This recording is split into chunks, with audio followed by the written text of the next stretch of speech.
je décris l'infidélité comme quelqu'un qui a un peu pas une attirance amoureuse envers quelqu'un, mais quelqu'un qui va faire des actes d'amoureux envers quelqu'un d'autre que la personne avec qui, comme disons, aller faire une fille dans un bar pendant qu'il sort avec quelqu'un, ben je trouve que c'est pas mal infidèle, ou encore coucher avec quelqu'un pendant qu'ils sont ensemble, c'est vraiment infidèle. En gros, pour moi, l'infidélité, ce que j'en pense, c'est que c'est quand tu sors avec une personne, la personne va aller se coucher ailleurs ou bien elle va embrasser une autre personne. Sinon, il y a aussi parfois le fait que la personne va essayer de te cacher des choses, puis ça devient suspect. Ou tu te poses des questions, tu te trompes ailleurs. Ou bien, parfois, aux yeux de certaines personnes, il y a le fait qu'embrasser une autre personne, accidentellement ou peu importe, ça ne veut pas détromper. Donc, l'infidélité pour moi, ça va être de trahir dans le fond ce que l'autre nous donne. C'est d'aller voir ailleurs quand quelqu'un nous propose du bien. Puis c'est quelque chose qu'il faut essayer d'éviter à tout prix. Pour moi, l'infidélité, c'est d'avoir l'intention de faire un acte physique avec quelqu'un d'autre que notre partenaire ou de faire des gestes qui veulent dire la même chose, qui sont dans l'intention d'avoir un contact avec quelqu'un d'autre. Ben, selon moi, l'infidélité, c'est quand tu gardes pas tes engagements envers la personne que t'aimes. Fait que, mettons, tu vas voir ailleurs ou tu regardes une autre fille. C'est normal de regarder une autre fille, mais si t'as des mauvaises pensées derrière ça, c'est pas ton chance. Je pense pas que c'est de plus en plus facile d'être infidèle, parce que veux pas comme faire quelque chose avec quelqu'un, ben il faut que tu sois là physiquement avec la personne. Sinon, ça peut juste être comme cruiser sur Internet ou quelque chose comme ça.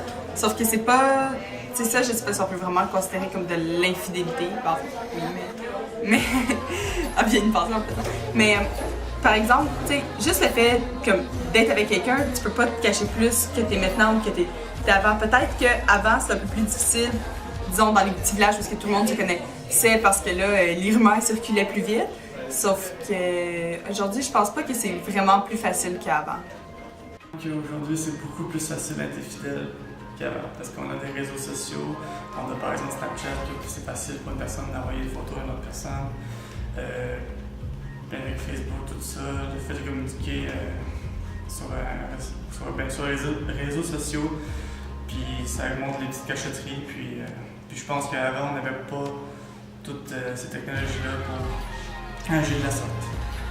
Ben avec les nouvelles technologies comme les réseaux sociaux, la télévision, etc., il est beaucoup plus facile d'être infidèle qu'avant parce que le fait de faire les premiers pas vers quelqu'un d'autre est beaucoup plus facile qu'il l'était avant. Quand il fallait, par exemple, partir de chez nous, aller voir quelqu'un à pied. Donc oui, pour moi, l'infidélité est beaucoup plus accessible qu'elle l'était, surtout avec les réseaux sociaux comme Tinder et les sites de rencontres, etc. C'est ce que je pense que non, parce que, tu sais, en 1880, mettons, là, il n'y avait pas les réseaux sociaux, il n'y avait pas tant de caméras, puis c'était facile de sortir de chez vous, genre la nuit, puis aller voir une autre madame. Parce qu'aujourd'hui, tu peux avoir des caméras, des réseaux sociaux, des photos, tu peux avoir n'importe quoi, fait que c'est facile de retracer, mettons, les textos de la personne. Tu sais, fait que je pense que, ouais, plus facile avant qu'aujourd'hui. Ah oui, parce qu'avec les réseaux sociaux, avec Facebook, avec Instagram, avec les Snapchat, avec les cellulaires, on peut faire tout ce qu'on veut, puis ça s'élimine tout de suite, fait que je pense que oui, c'est plus facile aujourd'hui qu'autrefois. Oui, je pense que les médias sociaux peuvent venir influencer la qualité des relations amoureuses parce qu'on dirait qu'il y en a qui c'est quasiment une relation amoureuse pour s'afficher sur les médias sociaux. Fait que par exemple, Snapchat ou des choses comme ça, puis que on dirait que leur relation est juste sur Internet, puis que toute leur vie privée est sur Internet, sur Snapchat, sur Instagram, whatever.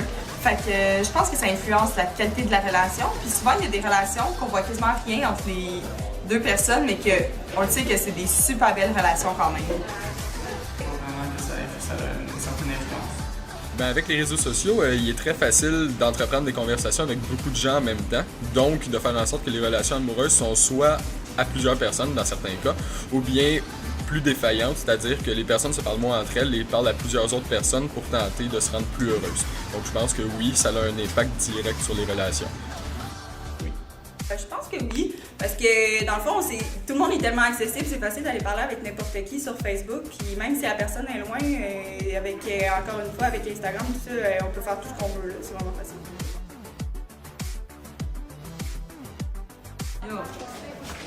Ça ressemble à l'infidélité, là, mais... Ouais. Ben, je pense que la cyber-infidélité, même que c'est ça la première fois que j'ai entendu ce terme-là, pourrait représenter quelque chose comme juste, ben, comme flirter avec quelqu'un sur ça, ou peut-être les sexos. Ça pourrait être une pas pire cyber-infidélité. Comme j'ai senti là, ça pour moi.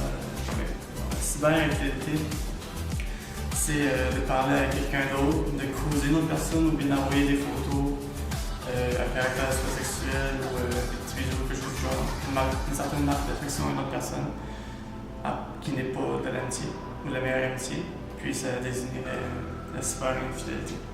Mais la cyber-infidélité, pour moi, c'est justement le fait de ne pas s'attacher à quelqu'un directement. On rencontre quelqu'un par Internet, mais on va continuer à parler à beaucoup d'autres personnes parce qu'on juge qu'une seule personne par Internet, avec l'accessibilité des réseaux sociaux et tout, c'est pas suffisant pour nous.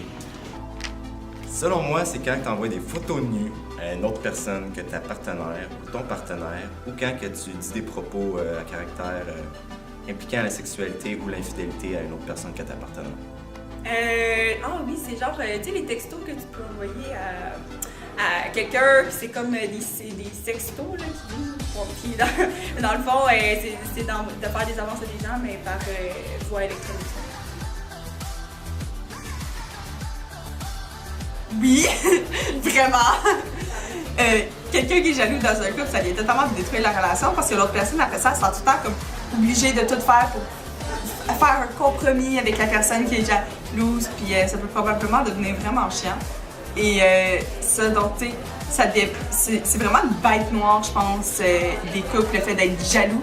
Parce qu'après ça, disons, avoir un ami qui est du sexe différent, ça peut être considéré comme « Ah, mais là, acte de jalousie ». Est en effet nuisible pour un couple. Plus la jalousie est présente dans les couples, tant qu'à moi, elle est à double tranchant. C'est-à-dire qu'un couple jaloux, c'est des gens qui vont être protecteurs et qui vont tenir à l'autre personne. Mais en même temps, quelqu'un de jaloux, étant donné que c'est rendu très facile de parler à d'autres individus, notamment avec les réseaux sociaux, ça peut mener à des gros conflits. Donc, à double tranchant, d'un côté, c'est bien pour la protection de la relation, mais de l'autre côté, ça peut y nuire avec les tensions que ça installe. Selon moi, ouais, mais à un certain point. Genre, selon moi, c'est normal d'avoir un minimum de jalousie. Selon moi, s'il n'y a aucune jalousie, parce que ça n'empêche rien pour la personne. Mais oui, s'il y en a trop, ça peut être nuisible pour le couple. Je pense que ça dépend à quel point tu es jaloux. C'est bien d'être jaloux parce que ça prouve qu'on aime, mais c'est pas devenir possessif ni devenir excessif. Parce que là, ça peut devenir envahissant.